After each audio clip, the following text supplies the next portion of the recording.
You're looking at Pernell Whitaker, lightweight, weight limitation 132 pounds. He is 20 years of age, from Norfolk, Virginia. He has been consistent in his career, the reigning world champion. Seemed to have no trouble with anybody in the lightweight classification. Emanuel Stewart of Kronk Gym fame leading him into the ring. And he will be going against another southpaw, because Whitaker is one, Joe Balintz of Marysville, Washington, 19 years of age, a taller man with a bigger reach, and not highly thought of until yesterday. Hello again, everyone, and welcome to Las Vegas, Nevada. Delighted to have you with us for the final determination of the composition of the United States Olympic boxing team for the forthcoming games of the 23rd Olympiad. Quickly to recap, last June 10th in Fort Worth, the finals of the Olympic boxing trials. And there were 12 champions crowned. Then a selection process, then a mini box-off series, and finally this current box-off series. And those who will represent us in Los Angeles will have been finally determined. But right now, let's go into the ring and set the action. But before we do that, we will come back for the action immediately after we bring you back live, ringside, Las Vegas, Nevada, 132-pound lightweight classification bout. Whitaker against Joe Balintz. And the only question about Whitaker is his terrible fight of yesterday. The first time he's shown badly since anyone can remember, though there was a suggestion of it in Fort Worth, Texas, when he seemed to be developing the capacity to seek to load up, knock the opponent out. And that's exactly the wrong thing to do in a boxing tournament. And Balintz took advantage of him yesterday, beating him to the punch steadily, scoring repeatedly, while Whitaker was just looking for the kill. Not Whitaker's style. Whitaker doesn't usually make for an exciting bout because he is basically a counter-puncher. The action begins with Bob Serkin, veteran amateur boxing referee, the third man in the ring.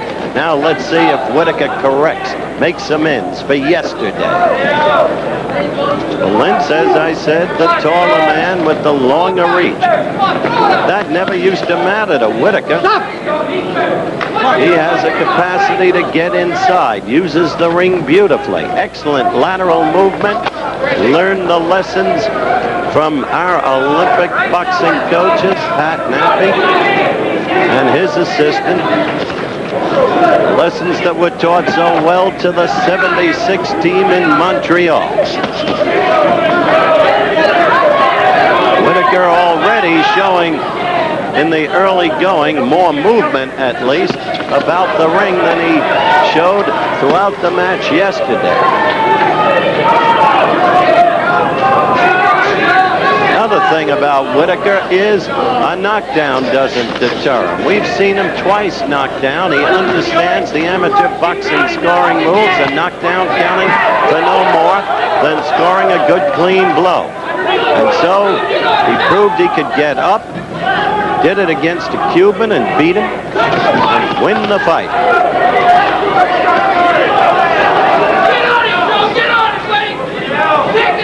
The crowd squarely behind Balintz, who seems to have a group of homegrown people from Washington State down here. They were behind Balintz yesterday.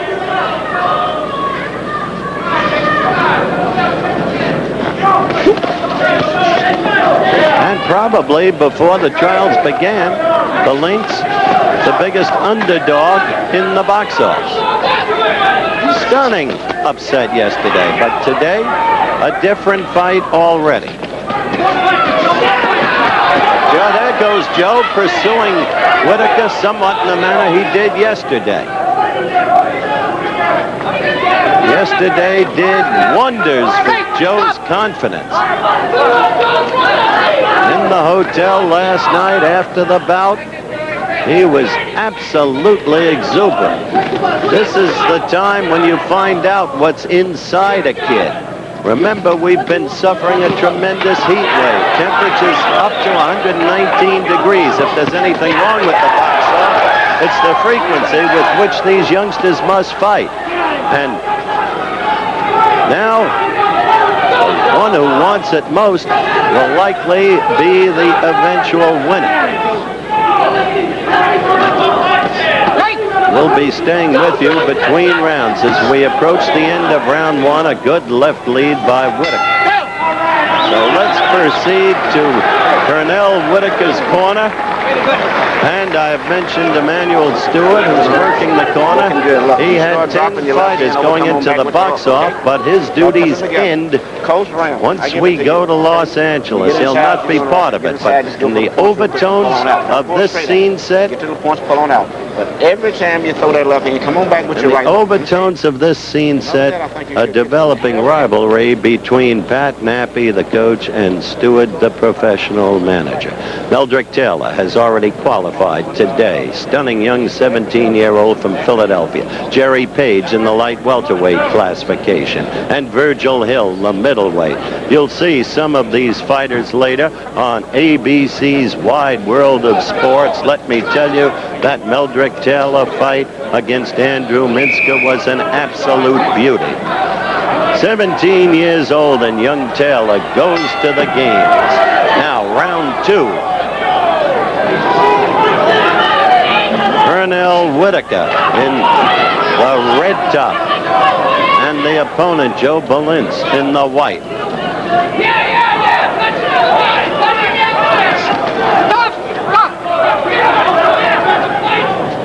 Yesterday, Virgil Hill lost to Michael Nunn 5-0. Virgil had won in Fort Worth. But today, Virgil Hill won over Michael Nunn 5-0. So Virgil goes to the game. Whitaker is fighting a much better fight than he fought yesterday. But still, you see Balintz answer back using that reach and the right jab. I mentioned Bob Serkin is the third man in the ring. The five officials scoring at ringside: Ed Urbeck, Paul Connor, Stan Hamilton, Elmo Adolph, and Raleigh Schwartz, all veteran boxing amateur officials.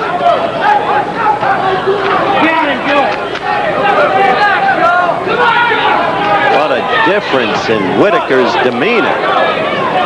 Let's see if he can produce a difference in results, because he had been considered, even with Mark Breland in the troop, America's best bet for the Olympic gold.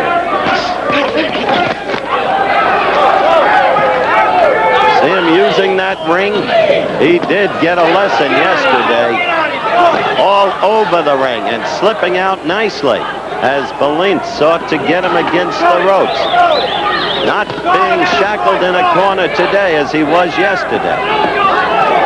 Just pointing out the difference between yesterday's fight, which you did not see, and today's. But Balintz continues to use the right jab effectively. No intention to underrate the youngster from Washington State. Good left and another good left by Whitaker. He is a powerful puncher. Has knockout capacity without question, especially in that left hand. See that? Wound up that exchange with a good clean left and right. Wait.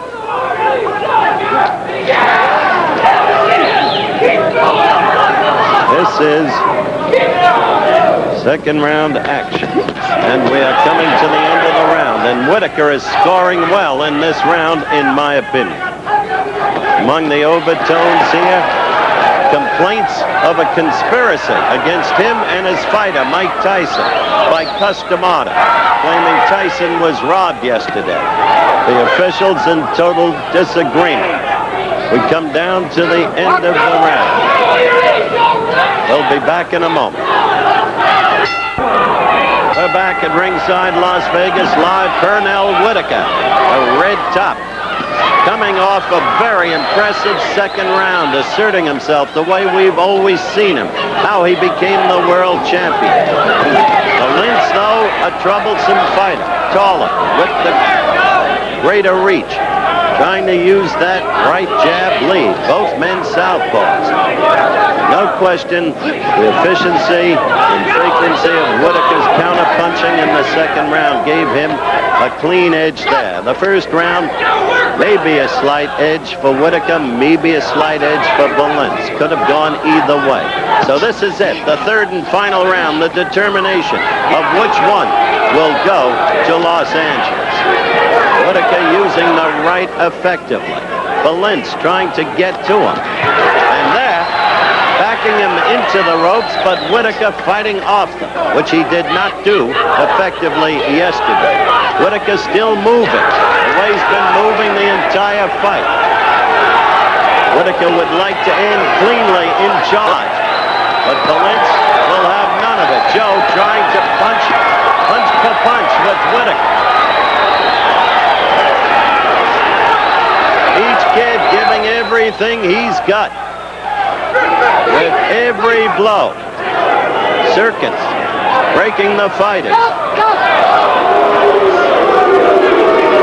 A caution from Bob Circuit. This place flooded with the vultures of professional boxing.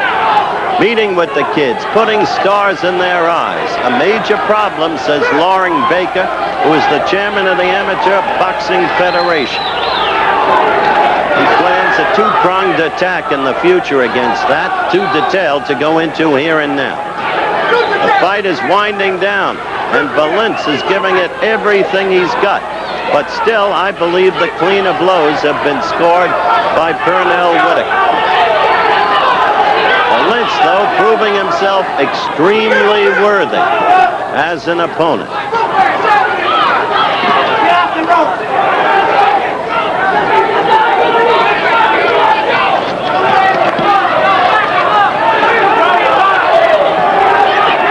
Closing down now.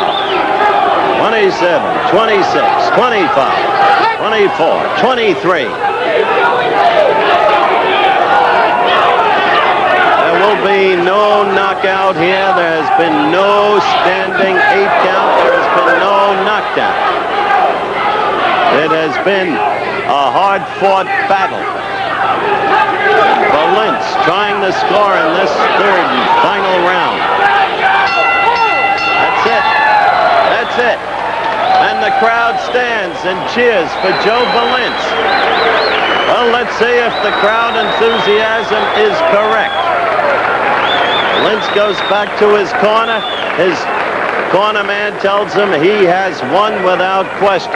Manny Stewart doesn't think so. We'll be back. All right, we're back live. We await the decision. The crowd clearly for Valence, but to me that's highly questionable. They don't have the decision yet. Whitaker 3-2. However, this fight should be closely scored.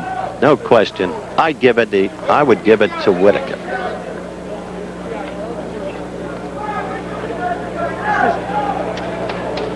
I haven't yet.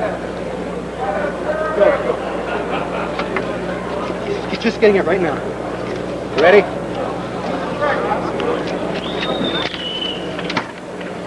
Ladies and gentlemen, the winner in the 132-pound weight classification, representing the United States in the 1984 Olympics, in the red corner, Pernell Whitaker. There it is. It was a 3-2 decision for Pernell Whitaker. And the crowd boos. But amateur boxing scoring, and these men knew the scoring systems in amateur boxing. I would have given it to Whitaker too, as I indicated. Pernell Whitaker will go to Los Angeles, but we remain at ringside here in Las Vegas, Nevada, as we now have the opportunity to speak with Pernell Whitaker, who will be going to Los Angeles.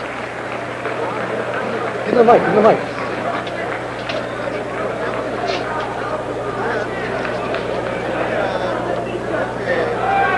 First, Pernell, I want to congratulate you. because you'll be going for the gold. Your dream all along. Hey, that was my goal. I dreamed about the fight tonight. I knew last night it was close, but still I thought I had enough to pull it out. But, you know, tonight I knew I had to go side to side against the left hand, and I knew that he couldn't go good on his right, so I just tried to carry him to the right the whole fight and work the left hand off going to the right. Give Joe credit, though, because he proved himself a most worthy opponent. Oh, yeah, no doubt about it. I knew coming into the box off that Joe will be tough because he was training tough, and he had to spawn with the left-hand fighter that kept him at his peak. But I knew that with my world title and everything at stake going into the night, I knew no doubt once Mark really made it, I had no doubts that I would make it. I would just come out and fight extra hard at this time. Me and my half-brother win the gold together. I must ask you, were you affected by the crowd's open rooting for Joe?